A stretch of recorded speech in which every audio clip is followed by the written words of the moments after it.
Hey, what's good guys? This is Nightwing2303 from moretesters.com. Today we have another performance review and it's on the Adidas D-Rose 6. These things are freaking beasts. So with that being said, let's go ahead and get right into it. So the traction on these guys, freaking awesome. I had zero issues with these guys on clean courts. Dusty courts, because that traction pattern is very tight, it does clog up quickly, so a quick wipe and you're pretty much good to go. This guy here is the one that I've been using outdoors and they grip really well even there. I haven't really ground down any of the actual pattern itself or the tread. There is some wear on these little teeth that are on the outside here, but nothing that is going to make it to where I'd be like, yo, these are not like wearable whatsoever outdoors, the way that the Crazy Light Boost was, because those things I wore out playing indoors only, and I was like, what the hell, like you're definitely not going to be able to play with these outdoors. So with cushioning, they've got boost implemented once again, just like the D-Rose 5. However, they unlock the forefoot section by utilizing what they call a stable frame, which is what this EVA foam basically carrier is. And with this stable frame in place, they're able to section off the boost,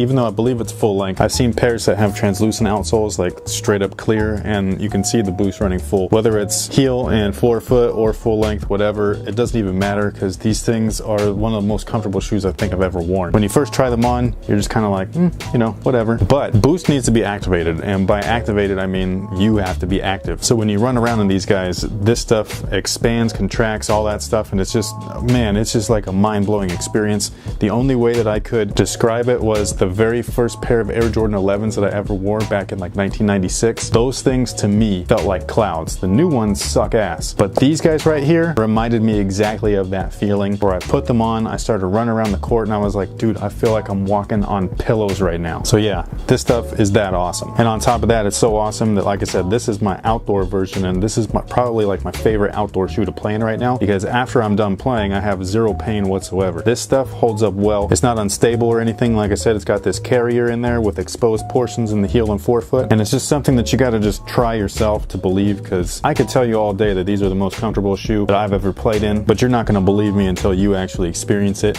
So I highly recommend grabbing a pair, taking them out on court, and trust me, you're going to feel the same exact way. You're going to be like, holy shit, this is the most comfortable basketball shoe I've ever worn. Now, materials depend on the colorway. Big thing with Adidas is just kind of switching it up with every color that they drop. I personally am not a huge fan of that, even though I do understand it. But what you have here is two different materials. There is a third option, the Luxe option, which is actually a synthetic suede. I don't have them. I'm not planning on grabbing a pair, and I wouldn't play in them anyways, because these are the two options that I would prefer over those ones. And out of the two options that I have here, this is actually the option that I prefer over this one, which is surprising, because initially this was the one where I was like, yo, I just can't wait to play in the mesh version. But this one offered a little bit more containment. Now, even though this pair right here is mesh, it's not like a super stretchy mesh or anything like that. It's backed by synthetic, so there's very little stretch, but you require very little break-in time. So it's a real soft material, moves with your foot naturally. I totally dig it. But like I said, this pair, for whatever reason, contained my foot much nicer. It fit a lot nicer, more snug, which is exactly the way that I like. Now, what you're going to get out of the synthetic leather pair is a little bit more durability. You're going to need to break them in a little bit, but once you do, they're good to go. And it wasn't a rough break-in time or anything. I'm talking like a couple hours and you're pretty much set. Now, the fit depended on the pair.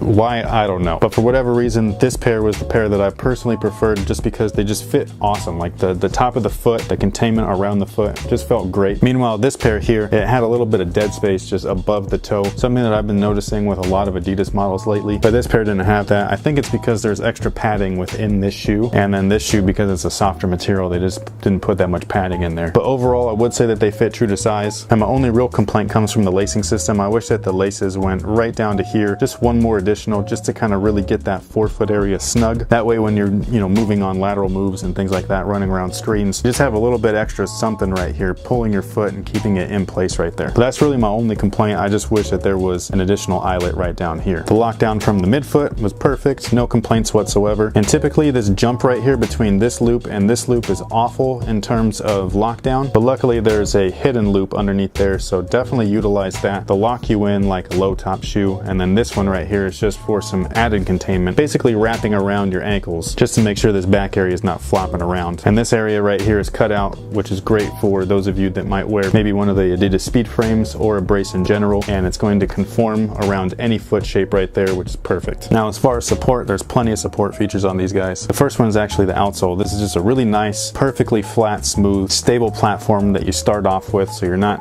teetering over. There's no warping or pods or anything like that. This thing is just really nice, flat to the ground, and it works awesome. And the second feature is actually containing and suppressing the instability of the boost, which is that stable frame, and then these two little areas here are actually the X bar, which you can't see, but it goes through and back down here. That adds torsional support, and this contains the cushion a little bit and suppresses it just a bit so that you're not, unstable while moving around, especially upon lateral movements. Then you work your way onto the upper. Like I said, two different types of fits with both colorways. This one has a more contained fit in my opinion, so it offers a little bit better support. This one's a little bit more loose, I guess you can say, especially above the foot in the toe box. This actually might be a better option if you have a wide foot, just because I think you'll fill up that space. And then last but not least is actually this back area here. It's the exaggerated heel counter. Inside there's actually an internal heel counter, which works great, but then this piece right here keeps your foot from shifting off of the footbed right there. So you can see these portions right here, all of this, it's making it so that your foot doesn't slide over, especially since there's such large boost portions in the back. Tons of support just with this little piece alone. And then they extended it right above the ankle area, again, just to ensure that everything is locked up and closed tight right in that section. This thing works beautifully. I really like it. Only thing is, make sure that you're wearing quarter cuts or higher, because if you're wearing a no-show, this could jab into your ankle right there and maybe give you some chafing. So overall, these are one of my favorite shoes right now. Definitely top 3 of the year so far, at least in my opinion. My top 3, by the way, none of which are Nikes or Jordans. They're all off brands. The traction's awesome. The cushion is just straight out amazing. No other way to explain it. It's just amazing. The material's kind of a hit or miss. The fit, again, could use a little bit of work, but other than that, they were pretty good. And then the support features on these things, I mean, dude, they're built like tanks. You're gonna be just fine in them. If you guys have played in the Adidas D-Rose 6, let me know in the comment section below what you guys thought of them. Stay tuned for the performance scores. Thank you guys for watching, and until next time, guys, have a good one.